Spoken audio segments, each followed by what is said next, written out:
ब्रह्मराक्षस या दीर्घकथेत मागच्या भागात आपण पाहिलं की मुक्ता आईला भेटायला म्हणून आईकडे आलेली आहे आणि रात्री तिच्यासमोर तो तिच्या स्वप्नात येणारा अक्राळ विक्राळ आकार प्रकट झालेला आहे आणि तो तिच्याशी संवाद साधतोय, तिला गतजन्मीच्या आठवणी जाग्या करून देतोय.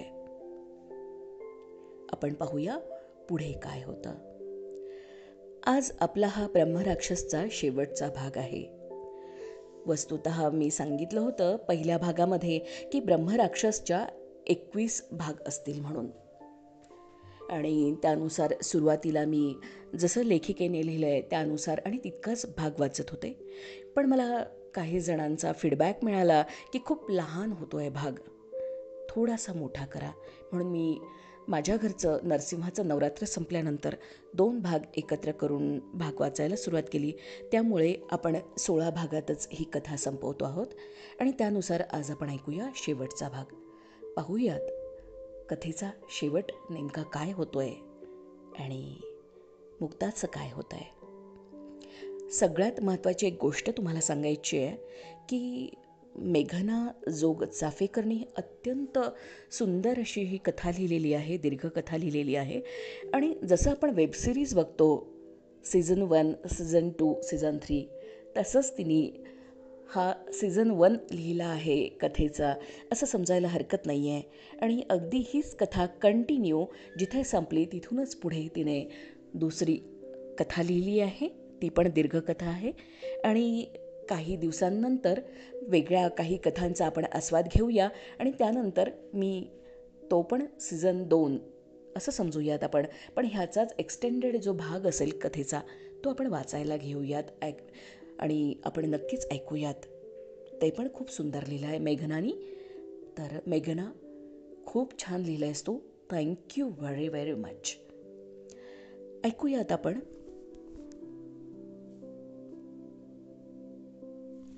ब्रह्मराक्षस भाग 16. लेखिका मेघना जोग चाफेकर, अभिवाचन अदिती पालिमकर. माझ्या शरीरातून आमतत्व विलग झालं.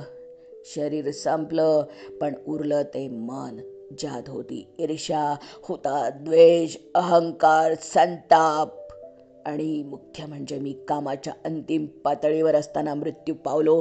त्यामुळे ती वासना देखील अर्धवट राहिली आणि ह्या सगळ्याचा परिपाक म्हणजे मला ब्रह्मराक्षस ही अवस्था प्राप्त झाली, ज्याने माझं हे असं विद्रूप बेढप रूप निर्माण झालं.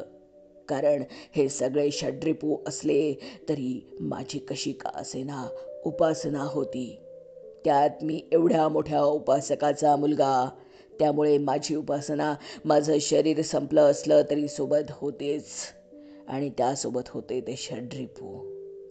मी सुडाने पेटलेलो होतो. माझ्या मृत्यूतून मी या योनीला प्राप्त होऊन बाहेर पडलो आणि संतापाने तुझ्या अंगावर धावून गेलो. अचानक सुटका झालेली तिची ह्यात काहीच भूमिका नव्हती. ती भयचकित होऊन बघत राहिली. तिला माझं बदललेलं रूप दिसणार नव्हतं, पण तुला मात्र ते दिसत होतं. मी तुझ्या अंगावर धावून गेलो. तू घाबरलीस, पळत सुटलीस. मी तुझ्या मागे लागलो आणि एका क्षणी तू घराच्या कुंपणातून आत प्रवेश केलास. तू बाबांना जोरात हाक मारत होतीस. मध्यरात्री खडबडून जागे झालेले बाबा आणि आई बाहेर आले. त्या घराच्या कुंपणातून आतमध्ये मला प्रवेश नव्हता. अर्थात हे मला माहीत नव्हतं. मी तुझ्या मागोमाग कुंपणातून आत शिरायचा प्रयत्न केला, पण कुंपणापाशीच विजेचा झटका लागल्यासारखा मी लांब फेकलो गेलो. मला कळतच नव्हतं मला माझ्याच घरात का जाता येत नाहीये. मी पुन्हा प्रयत्न केला, पण मी पुन्हा फेकलो गेलो. तू मात्र आत होतीस. बाबा आणि आई बाहेर आले होते. तुझं लग्न असल्याने नातेवाईक मंडळी आलेली होती. त्यातून आपली एक आत्या, जिला कोणी मूलबाळ नव्हतं अशी, ती आणि तिचा नवरा पण जागा झाला, पण ते बाहेर आले नाहीत. आपले बाबा म्हणजे महादेव शास्त्री आणि आई पार्वतीबाई बाहेर आले. बाबा माझी घरात येण्याची धडपड बघून मला म्हणाले, तू या कुंपणातून आत प्रवेश करू शकणार नाहीस. इथल्या दैवी शक्ती तुला आता इथे प्रवेश करू देणार नाहीत. तू जोपर्यंत शरीरात होतास तोवर माझा पुत्र होतास. आता तू एक ब्रह्मराक्षस आहे, तुला येथे थारा नाही.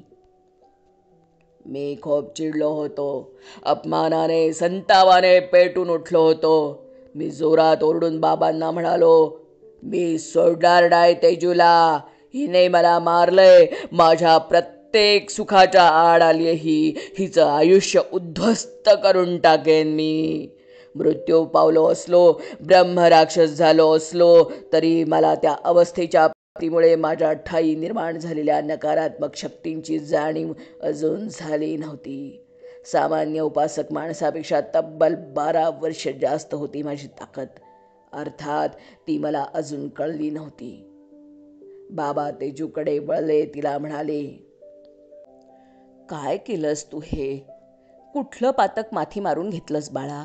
कितीही नकारात्मक मनोवृत्तीचा असला तरी तो एक उपासक होता.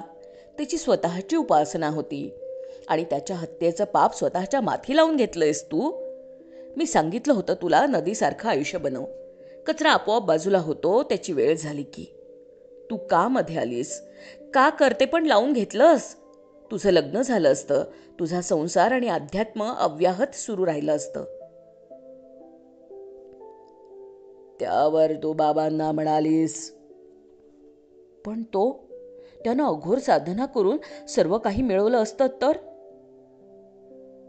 बाबा हसले आणि म्हणाले, उत्तर तुझ्या समोर आहे बाळ. तू आत येऊ शकलीस, तो येऊ शकला नाही. तो जरी देहात असता तरी अशी वाममार्गी उपासना करून तो कधीच इथे टिकू शकला नसता, केव्हाच बाहेर फेकला गेला असता. इथे सत्ता फक्त भगवंताची, त्याच्या मार्गाने जाणाऱ्या लोकांची, आणि मी फक्त एक यंत्र बनवून ती सत्ता सांभाळतोय. असलेल्या परिस्थितीवर माझं पूर्ण नियंत्रण होतं मुली. मला सगळं ठाऊक होतं. मी वेळोवेळी तुला बजावत होतो, लांब राहा म्हणून. तू ऐकलं नाहीस माझं. बाबा, पण ती मुलगी, ती मेली असती हो. ती तशीही मरणारच होती बाळ. तिचा काळ जवळ आला होता आणि ती या घराच्या आश्रयाला आली होती. तिला काहीही होऊ दिलं नसतं मी. काहीही काय बाबा? बघ, बाबांनी तेजूला म्हणजे तुला दाखवलं. 8 दिवसांनी त्या मुलीचा सर्पदंशाने मृत्यू होणार होता आणि तिथं मी करत असलेल्या अतिप्रसंगाच्या क्षणी तिथं उज्जैनच्या नगररक्षा जबाबदारी असलेले शिपाई आलेले तुला दिसले. तुला झाल्या प्रसंगाने बाबांच्या बोलण्याने तणाव येऊन भोवळ आली. आईने बघितलं मागे वळून तर आत्या होती. आईने आत्याला हाक मारली आणि त्या दोघींनी तुला हळूहळू घरात आणलं. आत्याला पण एव्हाना सगळी परिस्थिती कळली होती. बाबा परत माझ्याकडे वळले. माझे लाल लाल संतापी डोळे तुला शोधत होते. मला तुझा प्रतिशोध घ्यायचा होता. मी ओरडत होतो, बाबा तिला बाहेर पाठवा, मी तिला सोडणार नाही. ती येणार नाही बाहेर, तू जा इथून.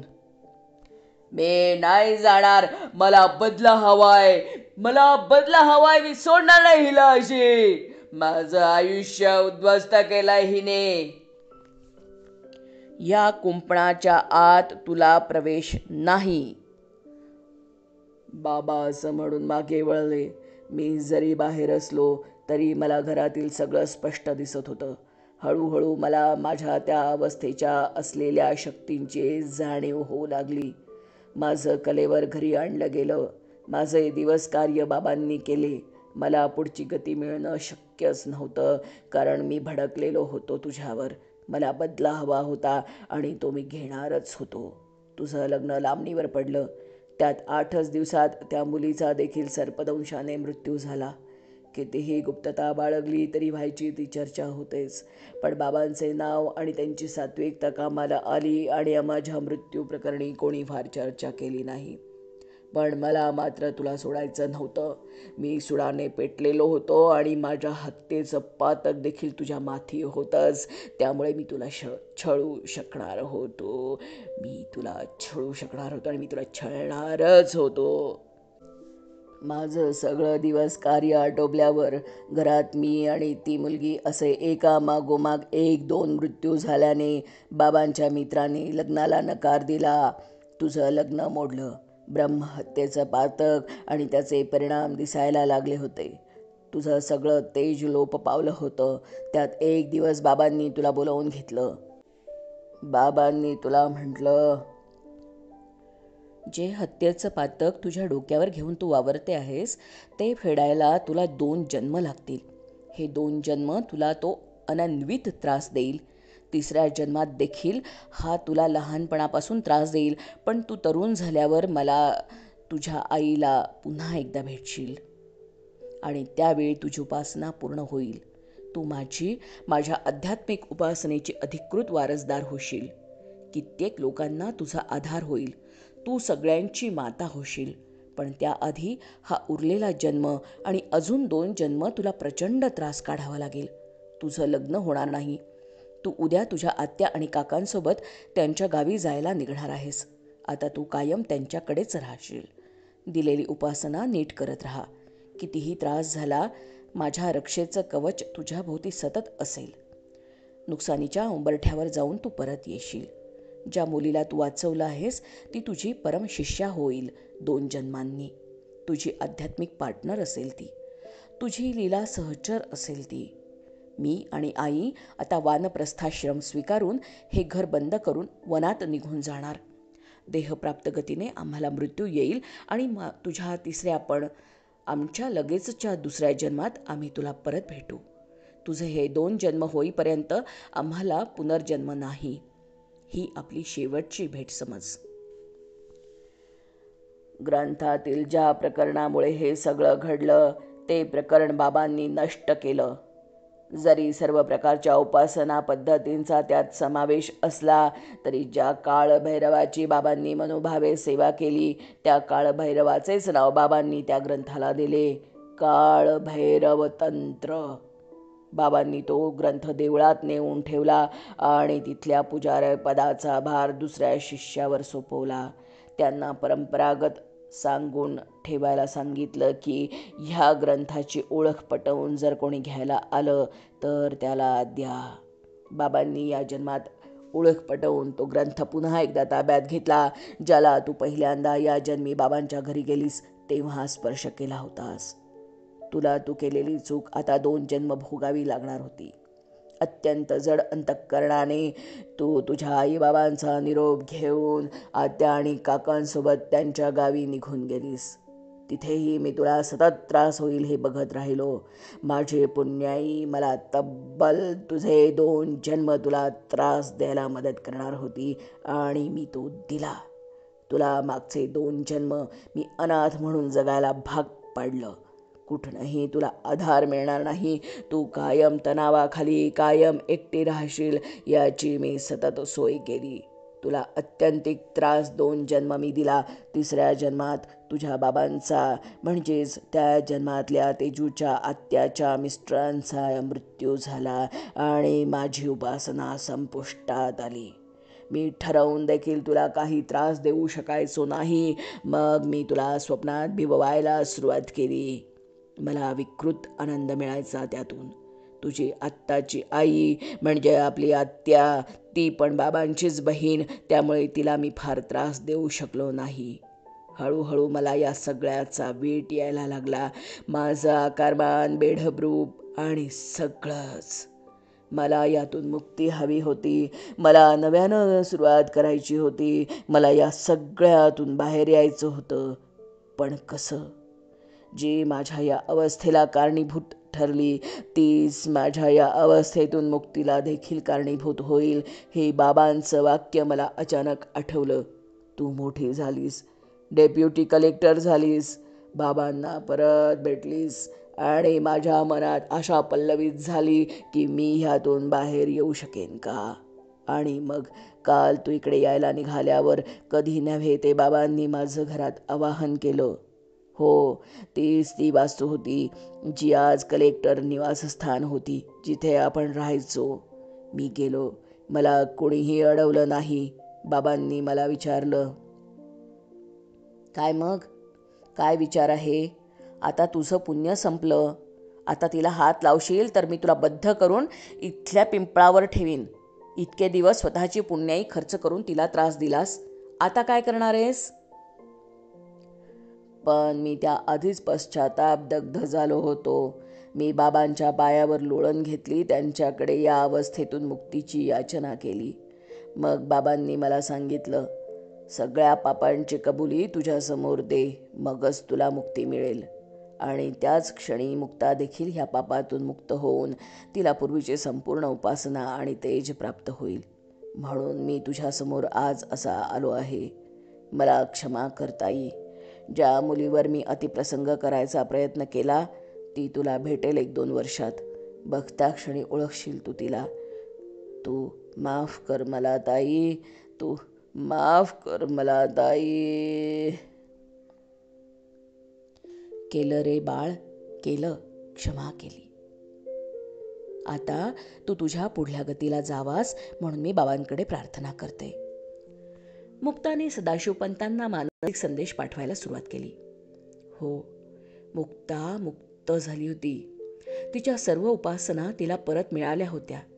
ती पूर्वीची तेजोमयी योगिनी होती आता. तिचा मानसिक संदेश आल्याबरोबर सदाशिवपंत त्यांच्या मूळ अत्यंत तेजस्वी विराट रूपात तिथे प्रकट झाले. त्यांनी त्या काळ्या बेढब आकाराला स्पर्श करता क्षणी तो विरघळून गेला. मुक्ताला, ये, मी वाट बघतोय, असं सांगून ते तिथून अंतर्धान पावले. मुक्ता आईला घेऊन गाडीतून परत उज्जैनला पोचली. आता कुठल्याही औपचारिकतेची गरज नव्हती.